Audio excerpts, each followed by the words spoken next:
सभी भक्तों को राधे राधे।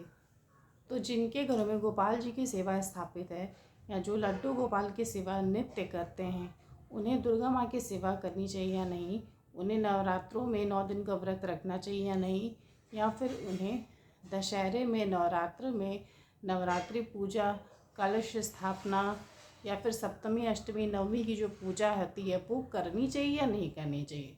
तो देखिए, यहाँ पर डिपेंड करता है कि आपका भाव क्या है। गोपाल जी की सेवा, राधा कृष्ण की सेवा आप किस भाव से कर रहे हो।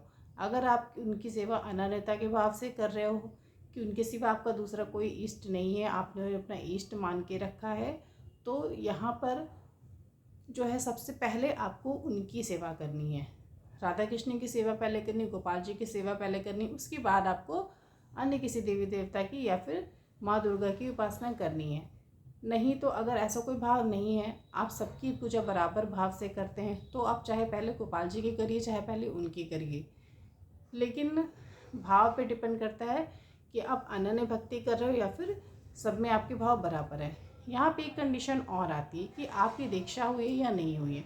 बहुत सारे ऐसे लोग होते हैं जिन्होंने किसी गुरु से नाम दीक्षा ली हुई होती है या फिर किसी गुरु से मंत्र दीक्षा ली हुई होती है। तो अगर आपके साथ ऐसी स्थिति है तो आपको वही करना जो आपके गुरु आपसे कहते हैं। अगर आपके गुरु ने आपको अनुमति दी है कि आप कर सकते हैं किसी और देवी देवता का की उपासना पूजा फास्ट, तो आप कर सकते हैं। अगर उनका कहना है कि आपको सिर्फ अनन्य भक्ति करनी है राधा कृष्ण की, सिर्फ आपको उनके मंत्र का ही जाप करना है, उनके दिए हुए नाम का ही बस भजन करना है, तो फिर आप किसी अन्य देवी देवता की पूजा आपको नहीं करना चाहिए, अन्यथा आपको अपराध लगेगा, गुरु शिष्य अपराध आपको लगेगा, भक्ति का अपराध आपको लगेगा। यहाँ पे डिपेंड करता है कि आपका भाव क्या है, क्योंकि भक्ति जो होती है, चाहे आप कृष्ण की भक्ति करिए या फिर राम की भक्ति करिए या शिव की भक्ति करिए, भक्ति में सबसे इम्पॉर्टेंट होता है आपका भाव। अनन्यता का भाव होना चाहिए। अगर आपका भाव अनन्य नहीं है तो आपकी भक्ति जो है वो भी कच्ची है, पूरी तरह से वो पुष्ट नहीं हुई है। तो इस तरह से आपके ऊपर डिपेंड है कि आपके मन में क्या भाव है।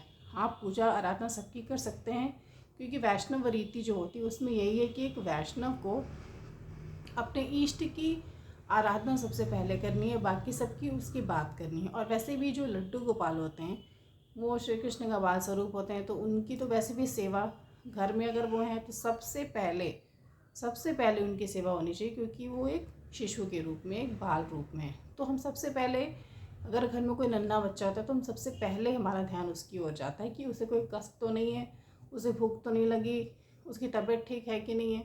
तो इसलिए सबसे पहले गोपाल जी की पूजा सर्वोपरि है। और आप सारे देवी देवताओं में अपनी आस्था रख सकते हैं, उनका सम्मान देना हर एक वैष्णव का कर्तव्य होता है। तो इस तरह से आप दुर्गा माँ की उपासना कर सकते हैं।